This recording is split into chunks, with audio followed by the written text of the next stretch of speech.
everybody. I know it's been a long time coming, but listen, Faith versus Gravity, back. New series, new episodes, new content. I'm very excited. How about yourself? Me too. Again, I'm your host, Ron Riley. This is my lovely co-host, Amber Riley. and we want to thank you for tuning in to Faith versus Gravity. So, a lot's going on in the world since the last time we recorded. Mm-hmm. It's a new year, 2020, and this year already has been full of A whirlwinds. But it's all good though. Mm-hmm. It's all good though. We started the year off with fast. The kingdom of heaven, the message is going bananas, is exploring, is exploding. So that's a good thing in these trying times. So, but today our topic of discussion is the temptation of complacency, right? Right. When you think about complacency, what comes to your mind? Just having a mindset of this is the way it is and this is the way it's gonna be. Okay. And I'm just gonna be satisfied with that. Okay. And like, why do you think people love complacency and hate change? I think being in a place of complacency it's kind of easy. Mm-hmm. There's not a lot of work that you have to put into being comfortable. That's true. We live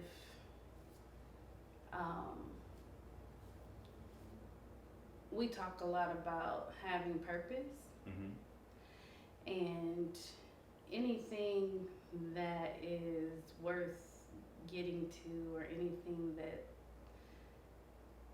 that's big and beautiful, like there's no easy road to it. It's gonna take some work to get to. Even like if you take like when we went to Hawaii. That was like a journey. Yeah, but the most beautiful things to be able to see, we had to jump fences. Yeah. Slide down in ditches. Yeah. Even in the mountains where there were like natural waterfalls. We had to go up those. We had to mountains. go up these crazy looking winding roads, and you know the road. If it was a straight road, it might have took maybe a half hour to get to. Mm-hmm. But because of all of the turns and all of the winding, you know what could have been a 30-minute trip if it was straight was like an hour and a half. Right, I remember that. It was like, but I remember that, but we had the idea of shooting as many good things we could do for the videos, and in order to get there, we had to follow the natural law and order of things, which in Hawaii, if you want to shoot somewhere, you have to, first of all, you have to do location scouting, Right. and we did a lot of great location scouting. But, you know, the goal, we had to get to that goal. Mm-hmm. There was no easy way. I mean, if I could just, there were some times I wish that we could just, you know, transport to those locations. Because some of those ones, like that one that was on that cliff, Mm-hmm. that was dangerous. Mm-hmm. But when you look at, you know, the Lambs Become Lions video, it turned out pretty good. So, but that's important that you said that, because that, like a lot of people, they think like when God gives us these dreams and these visions that they're just going to happen, but we also have our part to play Mm-hmm. in that, and that's the work. It's just like a person who wants to, you know, lose weight, they have to put in the work to get that end result. Mm-hmm. So faith without works is dead. Right. Honestly. And complacency plays a big, and settling. Mm-hmm. You know, a person that can just settle and just be like, okay, well, this is good enough. that's it. That's it. Yeah, yeah. So how can we get out of this place of complacency, even during a time like this where people are locked in their house, and some people will even use their home as it becomes a prison. Mm-hmm. But I'm so glad and thankful that when we, bought this house, we knew that this will be our creative environment, and we've made this a creative zone, to where even this we've taken the couches and stuff and made this a studio where our lighting and everything. Thank God for our degrees in cinematography and writing. But that's just it. Instead of being complacent of being in a house, we actually, because this house is not only our home, but it's actually our work office as well, we're able to put in mad work and give the world what God's given to us. So, in my opinion, we do a good job of not being complacent, not being sluggish, not being lazy, all that. What you think? And I mean, we do a good job, but there are days where we have to pull ourselves up. Yeah. Out of being comfortable. Cause we chill too. Yeah, we chill, we relax, we chill man. hard. Yeah, and that's needed though. Yes. However, too much is not good. Right. And so it's like you gotta have a balance, right? I think part of the reason that complacency, not only can it be easy, I think sometimes people have a hard time actually believing in themselves. Yeah. Or believing what, God has called them to do, or believing that they have a purpose. And to add on that, sometimes they measure their success to other people's success. And whenever you do that, you're going to always find yourself in a position of you're trying to measure to this person. And no, you got to live your own life. That's why, me being an artist, I never look at other, local or national artists and say, man, what am I doing? Because I do so much musically that I know I'm in a whole lane by myself. So there's no trying to be like this person or be like that person. I'm always in a position of evolving, and the mirror is me. There's no, of course, Was there ever a time where? Was there ever a time? Yeah, where there was that insecurity. Yeah, I mean, definitely. When I came back from New York the first time, there was a lot. You know what I'm saying? Because the industry was changing. It was different from when I was in there, and then you do have people. That you're like, wow, they're doing this. What am I doing? And then when you put yourself in a position where you're trying to chase what they're doing, and it's not working. But it's like, I'm glad it happened to me early in my career, because now it's just like I can take a hiatus from music and put out the dopest album ever. You know what I mean? Like, there's people who come out with albums, I'm not impressed, but it's like that's them. And but when it comes to me, there's a level of I feel like people expect me to come with the hardcore beats, what I'm saying, give them that feel that they're missing. But me, it has to be like a story, it has to be a flow. So yeah, I mean, there's times where I'm just like, okay. Or I put it like this. Let's say LeBron James catching up to Michael Jordan's greatness, right? And then, why you do that? Because I'm just like, oh Lord, on Michael Jordan, where are we going? What? That's my dude. I know. That's the dude who I measure greatness to. But then also musically, like whenever I hear say for instance, last year when I came out with Perfect Imperfections, and then around that same time later when Kanye West drops, what was it, Jesus is King, or something like that? I forgot what it's called. But people were blowing my phone up and were like, man, it sounded like you influenced that album. And for the first time ever, it was like, wow, people, it's no longer me and Ye's shadow, but it's like he's in my shadow because he's coming into not my genre of music, because I you know, I wouldn't, whatever. But it was just like, wow, I'm finally out of this dude's shadow, and you know, now I'm making a name for myself. So again, I mean, I have those people that I look at and say, okay, all right, but it's like iron sharpens iron at the end of the day. Mm-hmm. So that's different than looking at somebody and saying, oh, I should be doing more. Nah, you know. So yeah. So just kind of like coming into yourself. Yeah, coming into and myself. Accepting your own uniqueness. Yeah, because I'm weird. Yeah, but that's good. That means I'm unique. You're unique too. You got a new album coming out. Let's not forget about that. You got that album that we've been working on that's really good. I'm excited about that. You got the book coming out. We got my new album coming out. Blah, blah, blah, blah, blah. So we're not in a place of complacency at the end of the day. We understand that we have a kingdom mandate. So, but let's talk about those two things for a second. Because, what's that? Like, I mean, that's a testimony in itself. What? Your album? That, I mean, everything. Like, even, like, I remember you talking about, I believe in one of our other podcasts, you were talking about how, you know, you finally started to love who you were. Oh, yeah. And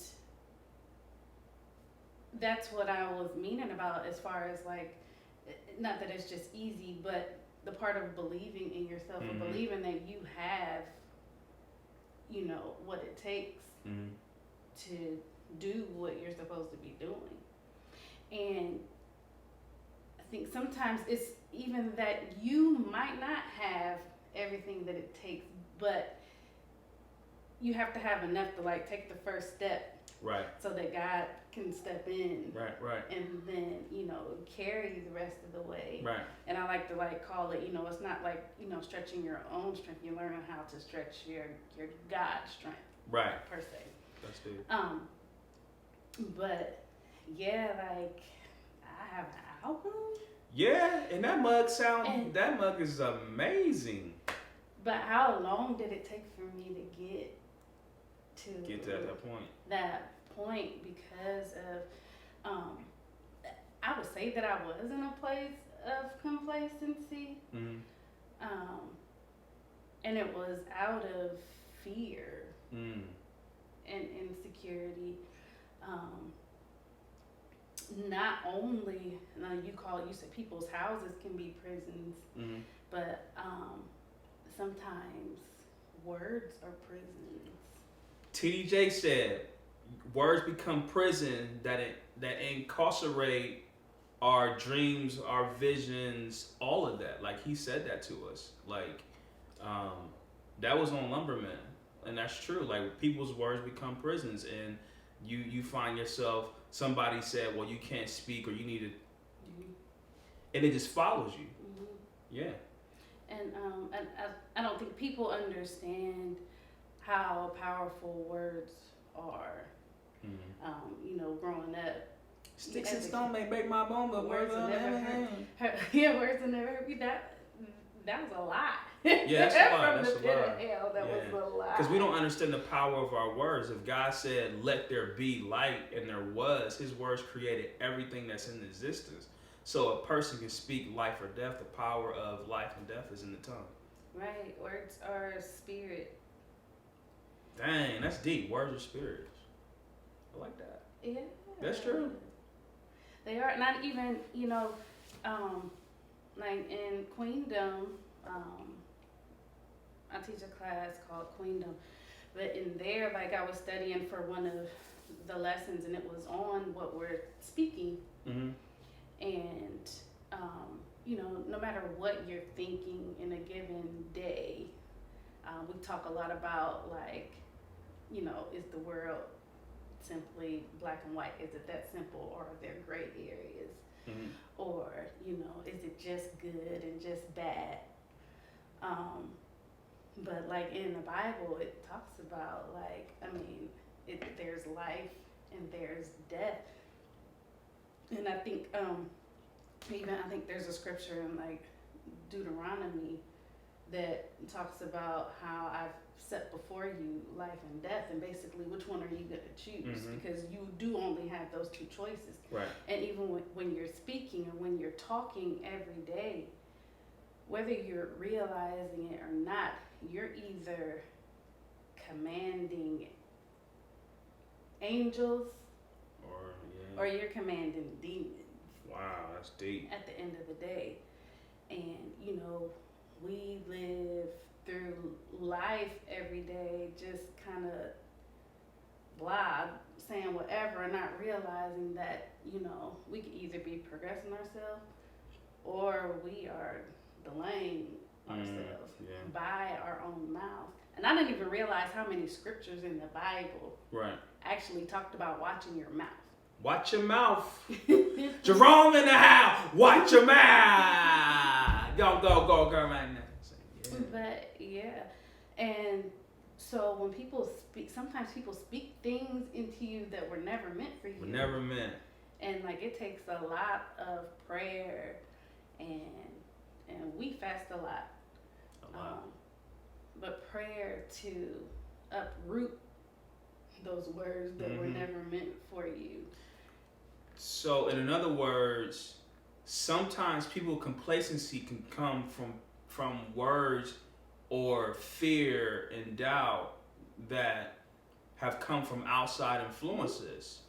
That's something to consider. And we can only overcome these things by prayer, fasting, seeking God's face. That's important too. And time, time, building those muscles up. That's true because, how long, so you were given prophecies, right, about, you making an album, right? Yeah. And how long ago was that? Jeez. That was years ago? Yeah.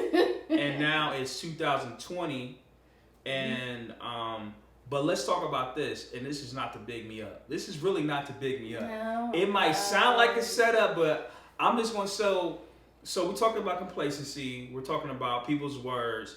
So how important then is it for you to partner with the right person? Man. Let's talk about that, because a lot of times, like we talk about relationship goals, right? Mm-hmm. Now, in our relationship, we both help each other out a lot. And it just so happens that I do music. And it just so happens that I do music really, really good. And it just so happens that we have a home studio where we can record. You can get first dibs on music. But enough of that. But it's like, how important is it for those who their complacency is coming from outside influence and could be coming from the very one in the house? How important is it? Well, how important was it for you to share your visions and goals with me? And because I understand as a producer, I'm supposed to cultivate my woman. We talked about this before on one of our other podcasts. But just leaving that out, how important is it for people to understand the power of their partnership and working together to implement something, some type of schedule or whatever it is, even having that dialogue that says, this is what I want to do, and obviously you have the tools to help me, so let's work together. And mind you, this happened organically. Like, it was just like, yo, I got this for you, come. So how important is that? It's everything.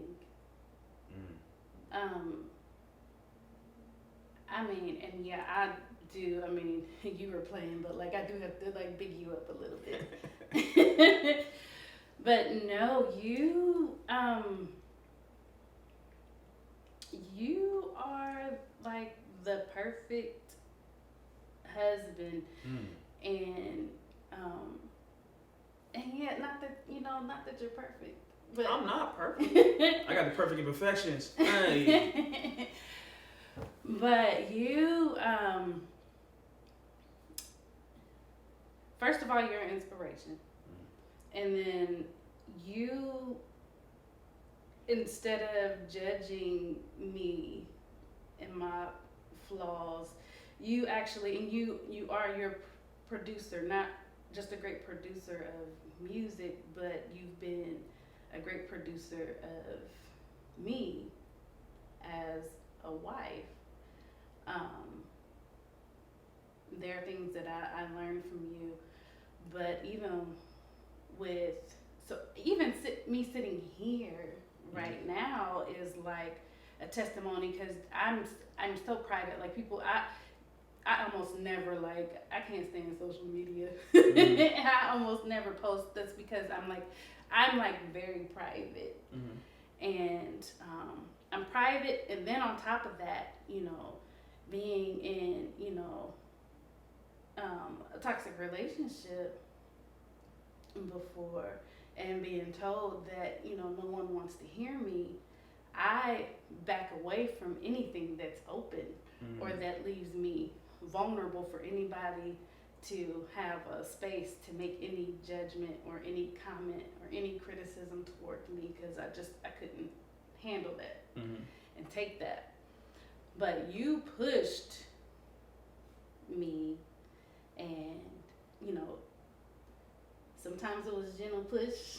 Yeah. Sometimes it was a rough. Come on, anime. You gonna record this like I told you to record it.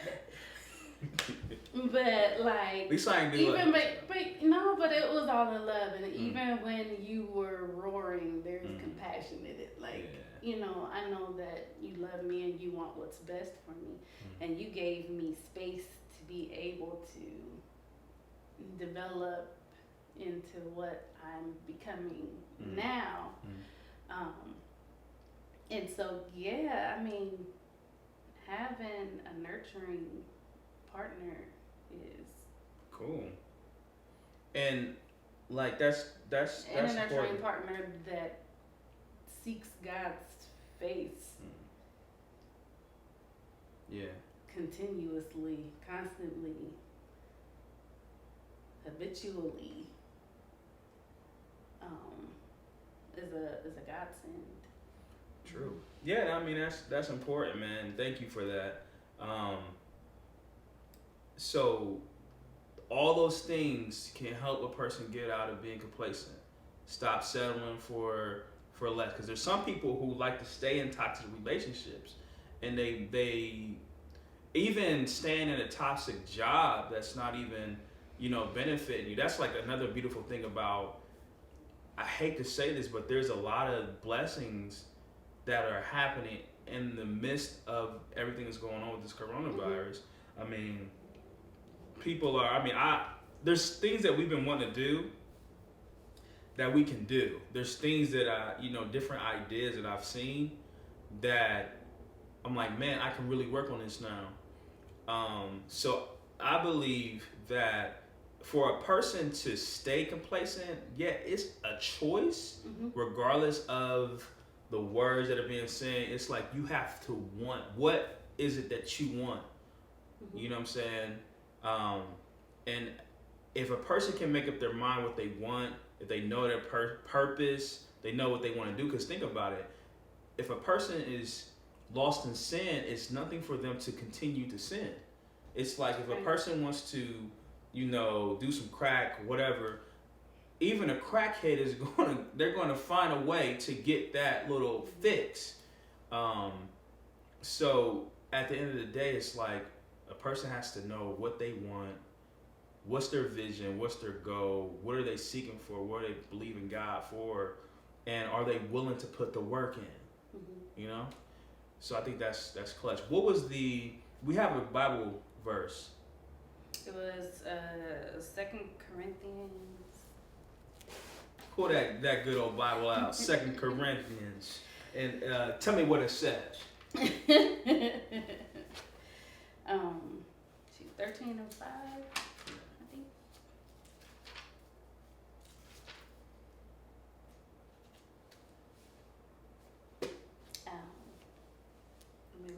Yeah. Examine yourself. Examine yourself. All right. Whether you be in the faith. Whether you be in the faith, Prove your own self. Prove your mama. Does it say your mama? What it say? What it say? Your own self. Prove your own. Prove your father. That ain't what it said. No, What it say? it says prove your own self. Prove your own self. Know ye not your own selves. Know ye not your own self. How that Jesus Christ is in you. How that Jesus what? Is in who? In you. In you. All right. Except ye be reprobates. Ooh. I don't want to be reprobate. Me either. That's good.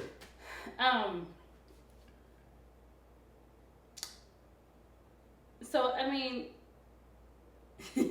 take an account for yourself. Examine yourself.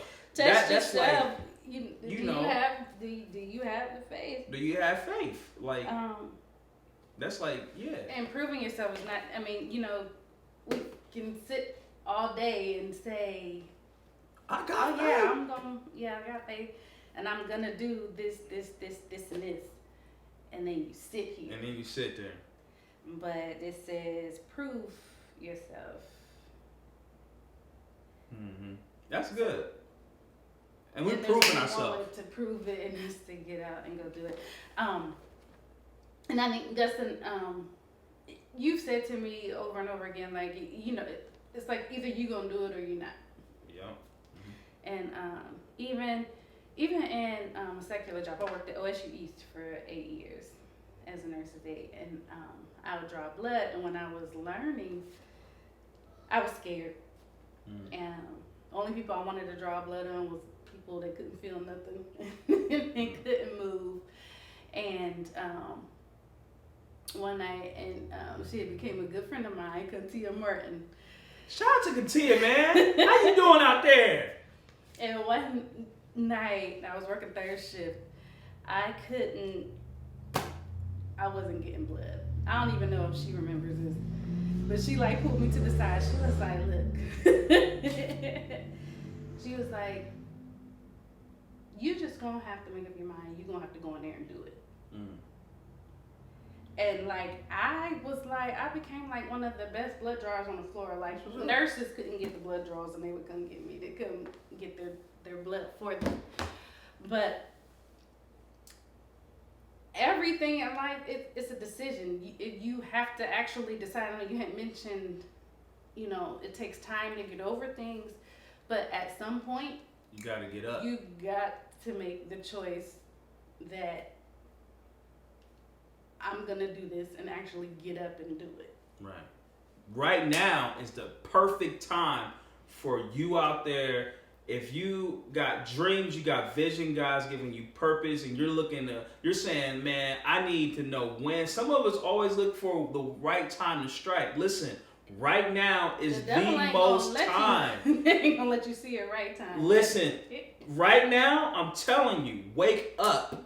Please wake up. This is the perfect time. What is that book that you're supposed to write? What is that painting that you're supposed to do? What's that new song that you're supposed to write? What is it? What is it that you're supposed to do? This is the time to rediscover your purpose, rediscover your gifts, and get the work done. There's no reason why anybody should be lazy right now. You at home. Mm-hmm. You know what I'm saying? Get the work done. We are getting the work done. Mm-hmm. Get the work done. God has given you everything that you need to go forward, move from this position. The end is here. You got stuff that you're supposed to do. Everything that you have not done that he's put in you that was supposed to be out, you will account for. Every person that you're supposed to talk to, heal, minister to, if you do not reach that person, the blood is on your hand and you'll have to listen. You'll have to answer to God about that. Don't let this be like the parable of the talents that he gave each person things that they're supposed to manage, and one invested, one didn't, one hid it, and he's like, wow, no, I'm going to give your portion to this person. That can happen right now. So if you're out there, this is for you. You watching? Get up. Go do something. Stop being complacent, all right? This is Faith versus Gravity, new season. We thank you all for joining once again. I am Ron Raleigh. I'm Amber Riley. Peace.